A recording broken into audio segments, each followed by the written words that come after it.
Bueno, entonces por asunto doméstico pasamos a esta segunda parte o continuamos con este proceso que nos lleva hasta el 2021 a partir del siglo pasado, ¿no? Aclarando que hemos empezado a final del siglo XX con la muerte de Nietzsche, por todo lo que emblematiza él, y que es a partir de entonces donde se empieza a fundar eso que se llama posmodernidad, a partir de la base, o sea, basado fundamentalmente en el discurso de Heidegger, que es un no decir, es el acto de realmente no haber dicho para que el otro diga, y que es una justificación, tal y como yo lo veo con toda claridad, como en el caso del cuento de Andersen, del rey desnudo, de donde todo el mundo decía que estaba vestido, hasta que un niño dice, no, pues ese tipo lo que está es desnudo. Bueno, Heidegger lo que era mal escritor y produjo la manera de validar filosóficamente y supuestamente de manera fenomenológica, solo por haber sido alumno de Husserl, sin tener realmente el conocimiento real y la práctica de la fenomenología.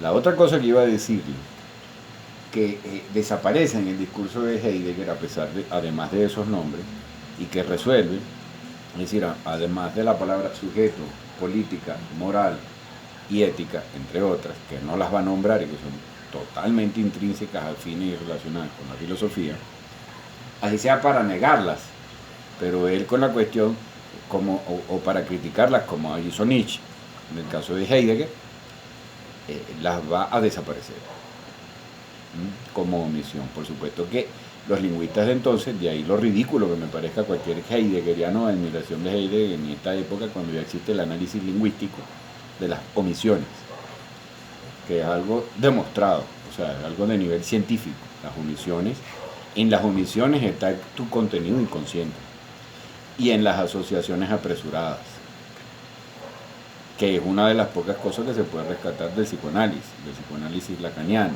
que es el análisis lingüístico, ¿no? Pero entonces teníamos que, otra de las cosas de Husserl que se van a eliminar, además del pensamiento colectivo, es el fundamento esencial de la experiencia. La trampa y el artilugio de Heidegger va a llevar a que tú discrimines la experiencia porque tú estás hablando sobre el ser, estás hablando sobre el hecho y el momento del ser, sobre unas categorizaciones que pueden ser totalmente arbitrarias y muy propias además del completamente arbitrarias y basadas en lo que no le dé la gana de definir como ser, ¿no? Términos abstractos. Entonces, entre esas definiciones arbitrarias va a estar el desdistanciamiento, la destrucción y lo útil a la mano. Esas son tres categorías fundamentales que maneja destrucción, desdistanciamiento y lo útil en la mano. Como yo dije, lo útil en la mano puede ser una cosa muy escabrosa como un nazis asumiendo como lo útil en la mano a un judío. O la usufructuación sexual. Es decir, es un libro con una clara definición perversa, o sea, una perversión del lenguaje validada por las omisiones. Yo no lo digo, puede suceder, pero yo no lo estoy diciendo. Puede suceder según mi teoría porque yo realmente pues no lo estoy estableciendo, no estoy determinando, no estoy poniendo límites, no estoy hablando de moral. Puede suceder, pero yo no lo dije, yo no soy culpable. En eso consiste Heidegger. Entonces tenemos que entre Heidegger y Wittgenstein se va a establecer una diferencia clara. Son las dos vertientes de la conducta más diseminada y masiva del siglo XX. La posmoderna y lo que se llama la contracultura, que estaba aumentando cada vez más hasta que empieza a suceder la muerte misteriosa de muchos artistas desde el año 70, 1970 hasta el año 1985. Durante ese periodo se crea un gran vacío expresivo de personajes, de artistas con gran capacidad de convocatoria, contraculturales y cuyos mensajes se entendían claramente, no eran como los de Heidegger. La otra tendencia postmoderna es la que va a asumir las transnacionales, el arte pop, como el de originado, que podemos marcar su origen con el señor Andy Warhol y que continúa hasta hoy en día con gente como el señor Bad Bunny, que son dudosamente artistas en los dos casos, pero hábiles, muy hábiles en el sentido de oportunidad de aparecer en el imaginario acostumbrado real, ¿no? O sea, conocer pues, que hayan jóvenes que necesitan expresión, diversificación, distintas tendencias sexuales, y entonces yo me he visto de mujer, etcétera, etcétera, y ya aparezco ahí sin ningún arte, ¿no? Sin necesidad de ningún arte, porque además seguramente él también es consciente del problema de transgresión que siempre va a implicar el arte, y que es el motivo por el cual se puede sospechar, puesto que, o sea, en principio, fenomenología adelante, ¿no? Ya definimos la cuestión que hay entre todos estos primeros creadores que van a marcar el siglo XX y cómo Heidegger va a aparecer para influir dentro de aquellos sectores que les convenga el no definir, que les convenga la indefinición, lo inexacto, los rimbombantes tan complejos que nunca lo vas a entender realmente, y que además esté neciamente basado en una que nadie no se termina de entender por qué carajo, pues le gusta a Aristóteles, imagínate tú, una locura, pero no descarta, y pretende decir que Aristóteles es el primer gran fenomenólogo. No se sabe por qué no se refiere a Heráclito como el primer gran fenomenólogo, que viene siendo el que más cualidades puede tener dentro de sus textos de haber sido fenomenólogo. En cambio Aristóteles pues tiene mucho de un regidor y de un regulador de lo que considera él desde su punto de vista válido o no, de su apreciación además muy helénica, aunque supuestamente de tendencia materialista.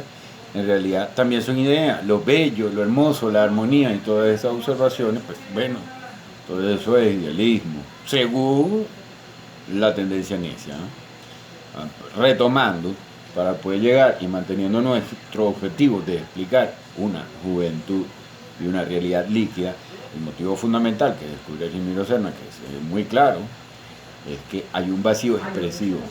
Es decir, quedó una promesa. Cuando uno revisa las redes, está presente la contracultura, está presente discursos contra el sistema, discursos contra el consumismo, meme, abunda muchísimo probablemente de lo que más hay. Son discursos conspiranoicos diseñados para extraviar. Porque ya tenemos que saber que los mecanismos de los sistemas pueden llegar a ser complejos. Es decir, un sistema puede llegar a distraerte ofreciéndote libertad y después algo que se le parezca, puede llegar a distraerte diciendo sí, estoy de acuerdo, el capitalismo es malo, y aprovechar eso para que el capitalismo engorde. Eso lo sabemos de hecho. Entonces sabemos también pues que en ese periodo de expresión de un montón de artistas muertos lo pueden haber matado o simplemente murieron. Discusión para conspiranoicos o para investigadores, porque habría que entonces hacer como investigaciones y asociaciones. Descartes muere misteriosamente. No vamos a decir como fenomenólogo que lo mataron, no. Vamos a decir que muere a los 50 años misteriosamente y que lo apodíctico de eso es que no termina de desarrollar su obra. De ahí la mayor estupidez todavía de todos los heideggerianos que pretenden manifestarse en contra del cogito ergo sum. Es una estupidez muy grande, pero estamos hablando de un personaje que además, quién sabe qué iba a escribir después de eso, ¿no? Se pone en contra de una frase que era ejemplificante, que era muy, muy sencilla, lo que quería decir una cosa que es obvia, y que cuando tú la niegas lo que viene quedando es precisamente generaciones irreflexivas, que fue lo que hizo Heidegger, va a la redundancia. O sea, Heidegger responsable de la posmodernidad, que es algo que nada más por su nombre se sabe que no quiere nombrarse ni siquiera, que no quiere definirse, postmodernidad, es decir, no es nada todavía, simplemente es posterior a algo, pero no sé qué es y no lo nombra. Todo viene de Heidegger, de la propuesta del tipo, que cuando Lacan y otro montón de carajos, que yo, incluido Derrida, los cuales yo creo que carecen de verdad de todo el talento, pero son muy hábiles, se fijaron ahí y dijeron que de pinga, yo puedo terminar escribiendo mucho y diciendo un montón de huevonadas, y al final de cuentas todavía no haber dicho nada realmente para no meterme en problemas. Ahora, lo cierto es que sin conspiranoia y sin nada, la muerte sistemática, misteriosa, solamente de los artistas, ahí es donde ya la sospecha termina siendo muy fuerte. Pero cuando uno revisa ese patrón de 1970 a 1985, John Lennon, Jimi Hendrix, Maelo, Bruce Lee, el Grupo Madera, Ali Primera, Aquiles Nazoa por aquí, la lista es larga. Ahora, cuando descubrimos que son solo los artistas contraculturales los que no se plegaban, Maelo no se plegó a la Fania, Aquiles Nazoa, pues aquí ya sabemos quién era Aquiles Nazoa, no se plegó a nadie, Ali Primera, pues menos. John Lennon pues tenía 10 años sin componer música para la industria y de repente llegaba con el plan de que le iba a meter unas vainas más interesantes a nivel político, como todos sabemos. Bruce Lee estaba hablando de devolverse a China para componer allá. Bob Marley estaba hablando de que bueno, si aquí no nos quieren vámonos para África, cosa con la que estoy completamente de acuerdo, ¿no? Lo que pasa es que ahora hay un montón de burguesitos, de pequeña burguesía, negro, de pequeña burguesía negra dentro de Estados Unidos que no van a devolverse para África jamás en la vida. Pero no es porque la discusión sea filosóficamente muy interesante, que ni por el coño se van a devolver. Ellos ya son pequeña burguesía gringa y latinoamericana. A raíces y a otros modelos de vida no van a volver, ni huevones que fueron. Ahora bien, la lista aumenta, está reliotolina, porque estamos hablando de gente con capacidad convocatoria y discurso autónomo, no necesariamente de izquierda. O sea, con Fidel Castro no había problema, ni con ninguno de los comunistas de Latinoamérica, no había problema. El problema es que tuvieran capacidad convocatoria, es decir, verdadero talento y discurso autónomo, en contra del consumismo y del aparato industrial, y que además transmitieran como Maelo y como Bob Marley goce verdadero de estar lejos de todos los aparatos y de todo el parque instalado industrial, o como el caso de Relión Tolina estuviera atentando contra particulares, que era Carlos Andrés Pérez, emisario del neoliberalismo. O sea, Relión Tolina hubiera ganado las elecciones a Carlos Andrés Pérez sobradamente, pero Carlos Andrés Pérez es emisario del neoliberalismo y eso no podía suceder. Carlos Andrés Pérez, quien introdujo la cocaína, muy probablemente aliado con el padre de Uribe Vélez. Dato importante es, lo cierto es que nuestra generación, o esta generación, no nuestra, perdón, esta generación de seres humanos que la identifico y la siento como nuestra, pues son nuestros jóvenes, a los que tenemos que entender, no simplemente vilipendiarlos porque ven vainas como Bad Bunny, etc. No, ellos simplemente no confían en ti como izquierda, no confían en ti como padre machista y actualmente ni siquiera confían mucho en ti como madre feminista, que son un montón de bandos, son un montón de cosas, hay demasiado estímulo, una estupefacción, una exageración, discusión política, etc. Y no saben cómo ordenar eso, pero sobre todo porque falta dispositivos de conformación de la personalidad que siempre fueron los artistas en todas las culturas. Faltan todos esos artistas muertos del año 70 al año 85. Y no me refiero a la generación de los 28, que responde más bien a un patrón psicológico de crisis muy frecuentes en los seres humanos a esa edad, y que cuando tienes talento y estás en medio de muchos intereses económicos, puede ser catastrófica. No me refiero a esa generación, no me refiero a Amy Winehouse, no me refiero a Jimi Hendrix, a Janis Joplin y a Jim Morrison, no me refiero a nada, a ninguno de esos. Ojo, nada que ver con esos artistas, no. Me refiero a pocos artistas muertos de manera extraña, pues ya más o menos los esbocé. Ahí también el mismo Steve McQueen, ahí está el mismo probablemente Freddie Mercury, etcétera, etcétera. A muchos. Uno puede, o sea, no podemos apresurarnos a decir los mataron. Estamos diciendo simplemente que al haber muerto queda un vacío. Simplemente, o sea, eso es lo apodítico, lo indiscutible. Queda un vacío informativo, una ruptura de herencia comunicacional, una guerra que no se sabe qué hubo porque desaparecieron las fuentes de divulgación de un conocimiento que estaba explotando a una velocidad tal, sin ayuda de los medios de comunicación, que del Festival de Monterrey al Festival de Bustos aumentaron 800, 700 mil personas, o por lo menos 650 mil personas aumentaron entre un festival y el otro, convocadas sin mecanismos industriales de convocatoria, es decir, sin publicidad, sin propaganda. Eso es un fenómeno extraordinario. Aquí para poder movilizar 500.000 personas, 600.000 personas en autobuses, que fueron las marchas más grandes que se pueden haber visto aquí en Venezuela, las campañas mediáticas fueron, tanto del gobierno como de la oposición, fueron extraordinarias, de manera que es algo que puedo establecer por comparación, por lógica comparada, como todo un fenómeno extraordinario al cual los negociantes, los empresarios, evidentemente le temen. Entonces ahí es donde se crea, desde el punto de vista de lo que es investigación penalística científica, no conspiranoia, trabajo científico, de deducción, inducción, se queda claro que sí hay un móvil y unos posibles ejecutantes de muertes misteriosas que sabemos que existen por el imaginario que se transmite en el cine, entre otras fuentes. El hecho de matar gente de manera que parezca accidente, eso es muy recurrente, muy normal y además bastante frecuente en el imaginario de películas de los años 80. Entonces, por todo esto se abre la sospecha real, con motivación, con móvil, con todas las herramientas cognitivas, ¿no?, o nociológicas necesarias para abrir la sospecha respecto a que el neoliberalismo necesitaba desaparecer divulgadores de un mensaje anticonsumista. Pero como lo que nos interesa aquí, eso ya pasó, yo no voy a andar llorando artistas ni nada, lo que nos interesa aquí es que eso deja un vacío psicológico que genera eso que Bauman dice de manera tan compleja como realidad líquida, y que en la práctica no es otra cosa que una sociedad que no se define y que tiene temor de definirse siempre.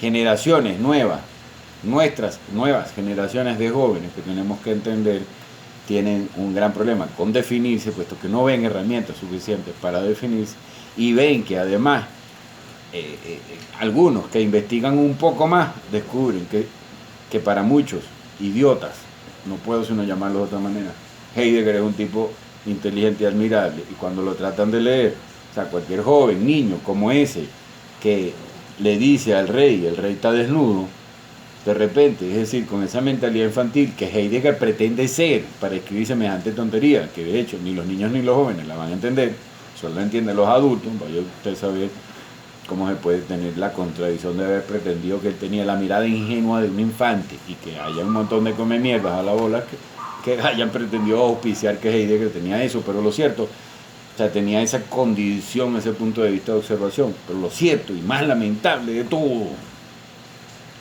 es que entonces cuando los jóvenes van a leer a Heidegger como el filósofo más importante del siglo XX y no entienden un coño, simplemente descubren una cosa, señores, vamos a decírselo cerquitico, que la estafa es legal y normal, la estafa del conocimiento. Eso es lo que se descubre cuando los jóvenes leen a Heidegger y dicen, este es el filósofo más importante del siglo XX, y en realidad no se sabe qué coño dice.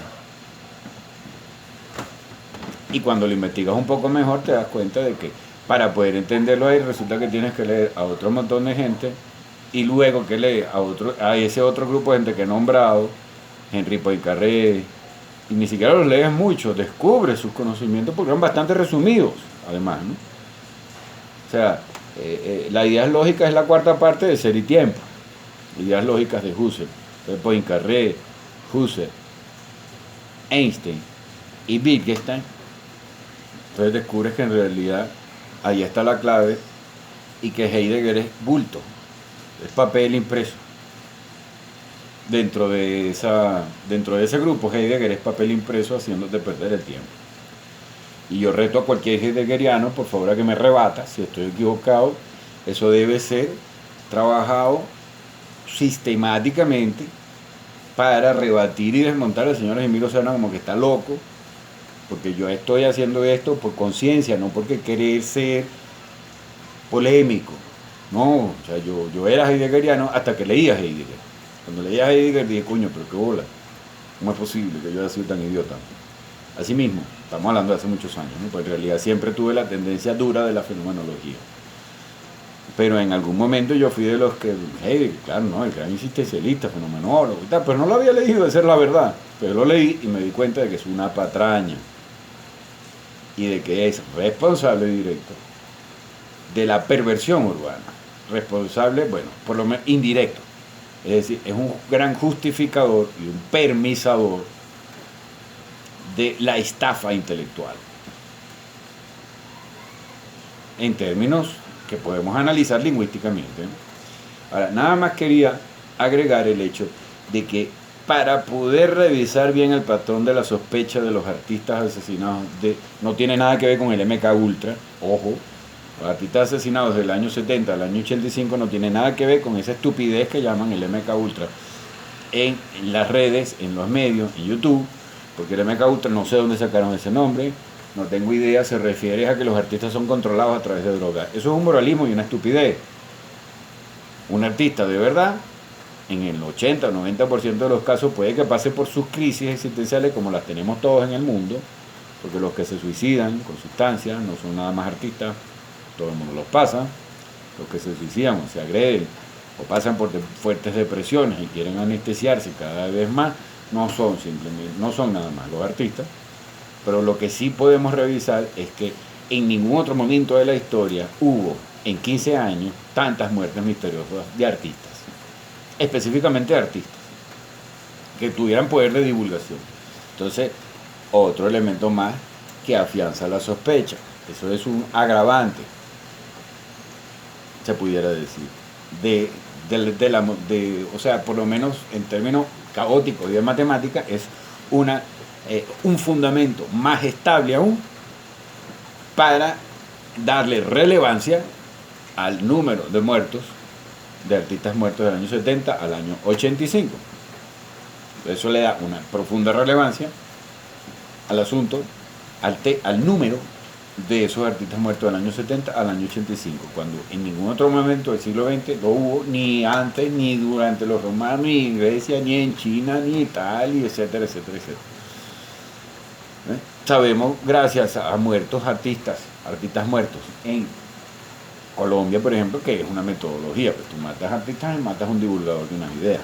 Entonces, del año 70 al año 85, muere una gran cantidad de artistas, y respecto de esa sospecha de que los neoliberales y los empresarios efectivamente los eliminaron, buscaron de eliminarlos, algunos a lo mejor le inducían drogas para hacerlo más fácil y hacerlo controlable.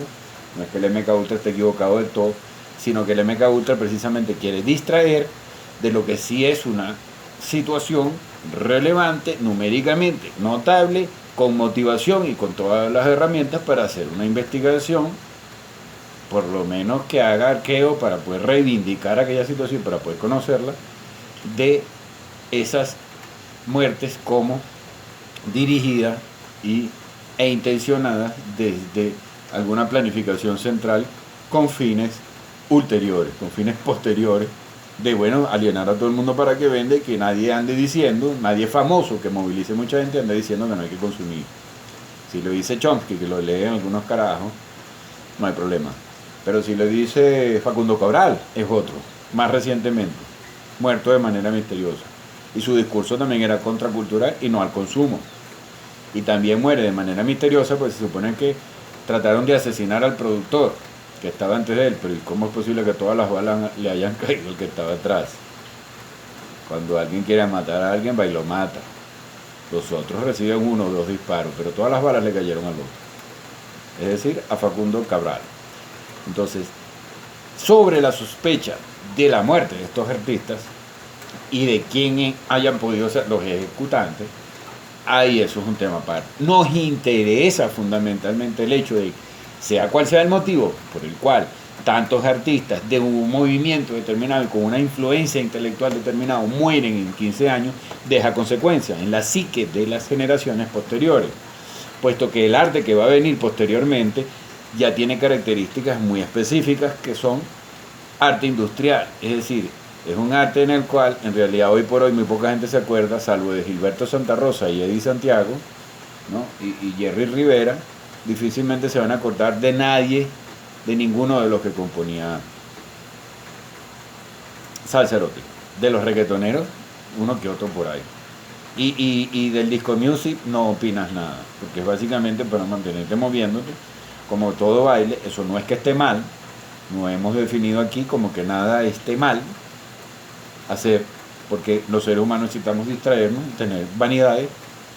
Es mentira que vamos a vivir con ese rigor del Tractatus, pero tenemos que referenciarnos en algo como el Tractatus para poder sobrevivir a una cosa tan vaga y tan confusa como ser y tiempo, que básicamente va a operar en contra, ojo, de la reflexión. O sea, el Dasein de Heidegger es básicamente un dispositivo que desnutre a la gente, distrae a la gente del proceso de reflexión con el cual conviertes la experiencia, la tuya propia, en un conocimiento más valioso que prácticamente el de cualquier libro. Convertir tu experiencia en conocimiento te va a dar más conocimiento de la realidad. Ese es el principio de la fenomenología, ¿no? De la fenomenología de Husserl. En Heidegger eso va a quedar ahí por fuera. Y es lo más importante de la fenomenología. O sea, lo más importante de la fenomenología de Husserl en Heidegger queda por fuera, que es el hecho de que la verdadera experiencia es la que se reflexiona. Y eso era lo que quería decir Descartes. Entonces vivimos en una generación que está impulsada, impelida y comandada por vía no de haber leído Heidegger, sino de que lo leyeron los economistas y lo han leído los políticos o asesores de políticos. Yo creo que Piñera, Macri, Maduro, Bolsonaro y Duque no leyeron nada. Vamos a ver qué pasa con Petro. Pero no leyeron nada, ¿no? Ni libros, ni un coño. Solamente las cuentas para poder mantenerse en el poder lo más posible, ¿no? O sea, que no es que ellos no leyeron nada, ¿no? Pero cuando tú lees tu experiencia y cuando tú lees a Heidegger y cuando lees a otros traductores de Heidegger, como Lacan, que también es una persona sumamente confusa, salvo por la lógica fenomenológica y el triángulo del signo de los estoicos. Eso es lo más claro que dice Lacan, es eso. El triángulo del signo es de los estoicos y trabajado por lingüistas, no es de él. Y todo el mundo dice, esto es lo que dice Lacan.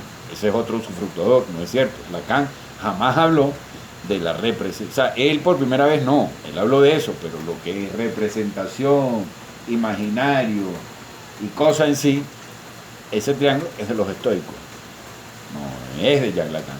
Entonces, a través de muchos, como Lacan y como Derrida, se disemina Heidegger, el pensamiento de Heidegger, y entonces los jóvenes no saben qué hacer.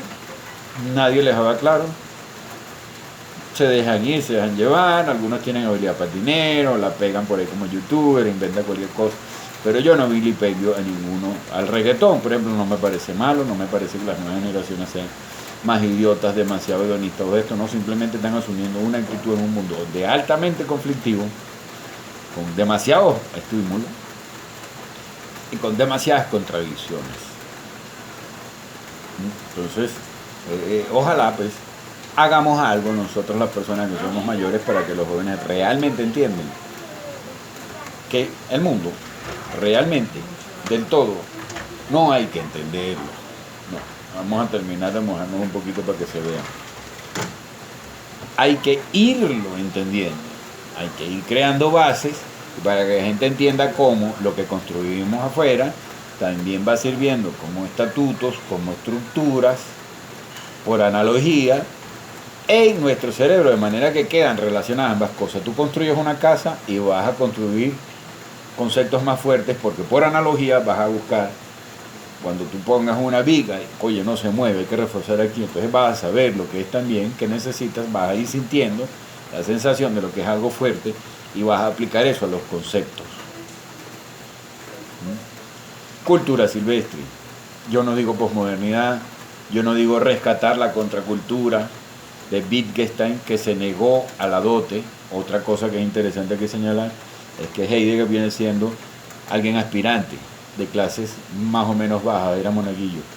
En cambio Wittgenstein, para poder ser de clase media y respetar y vivir el conocimiento de la gente más diversa, se negó de su propia dote y de su herencia aristocrática, prácticamente, ¿no? Eso también es bueno señalarlo. Pero lo cierto es que yo no hablo del rescate de nada. Es algo que aparece de una lectura que hice en el año 2014 y se llama Cultura Silvestre. Y para llegar a ella hay que asumir una tecnología del espíritu. Y la tecnología del espíritu, cerremos con esto, no es otra cosa que la creación de aparatos, tal y como acabo de decir, que construyes una casa y ese referente te queda en lo que es el esfuerzo intelectual, de la misma forma, la construcción de aparatos y el manejo de aparatos, como las mismas computadoras, nos pueden servir para ir haciendo actividades, acciones, ¿no?, similares en el intelecto, de organización, de suspensión de juicio, de clasificación por relevancia, de identificación de la distracción para poder hacerla a discreción. Fíjate que me salió casi trabalengua bien simpático. O sea, que podemos hacerla a discreción, distracción a discreción. Es lo que don Juan llama desatino controlado. Es decir, que yo sé en qué peo me estoy metiendo, bueno, me meto. Pero no voy a estar pretendiendo que soy revolucionario si me gusta chivarriga. Si me gustan los productos del capitalismo, soy capitalista. Es decir, tengo que hilar un poco más fino para asumir una identidad. La que yo propongo es precisamente la del conocimiento en función de libros que realmente, aunque puedan parecer a veces difíciles o no, puedas entender